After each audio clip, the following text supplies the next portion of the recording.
Archer, doing some real talk today on some sleeping pads and sort of considerations in choosing the sleeping pad best for you and best for your adventure that you're going out on. I'm going to go through a couple different options from car camping style to more lightweight backpacking style sleeping pads. Starting off, we've got a closed cell foam style pad.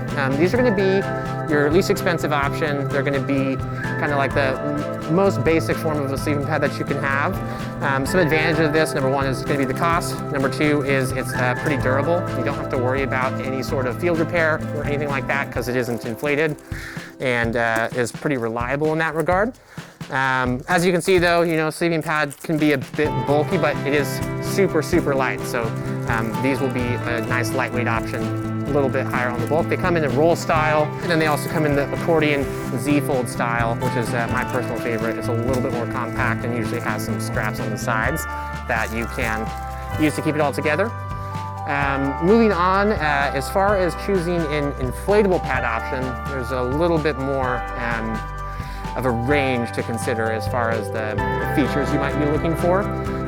One of those features might be the thickness of the pad. So you have a couple different thickness size options available to you. The thicker you go, the more air it's going to take to inflate it, the more comfortable it's going to be, and usually the more bulky it's going to be. So for instance, this one here, nice and thick pad, probably nice and comfortable as well. This one's still inflatable, so you're going to have some high comfort as well, but it's going to pack down a lot smaller, which is really nice. Moving on to talking about valves, there's a couple different valve options that we can go with when we're deciding on an inflatable pad. You've got some like this thermarest here, where you've got a twist style valve, so it'll untwist and you can inflate the pad. You can have some locking mechanisms on the valve as well, which is nice so that you don't accidentally deflate it when you don't want to. Super nice and easy functionality on the twist style valves. On this pad here, we've got just kind of like a pull tab style valve, which is my personal favorite. So you've got one section available for inflation, and if you pull this one out, that's just an open hole. Nice and fast deflation capability. The reason I like these valves more than the twist valves is there's a lot less parts that can go wrong on these. With this one, you might accidentally step on the valve, shatter it, whatever. A lot less parts on this style valve, which is why I like that one. Keep it simple. That's another reason that closed cell foam might be a good option too if you're worried about valves breaking or anything like that. This obviously is just a piece of foam, so no moving parts, no spots for getting punctured or anything like that. So this is going to be your most reliable option, your cheapest option, but usually the comfort comes with the inflated pad. So that's one advantage there. Moving on, another good factor when you're looking at your pad options is going to be considering the R value. So what the R value is it's going to be what determines how warm the pad is going to keep you compared to the ground temperature. So a pad with a high R value is going to be something that keeps you nice and warm when it's cold out. A pad with a low R value is usually going to be a bit more lightweight, usually not as expensive, but not keep you as warm.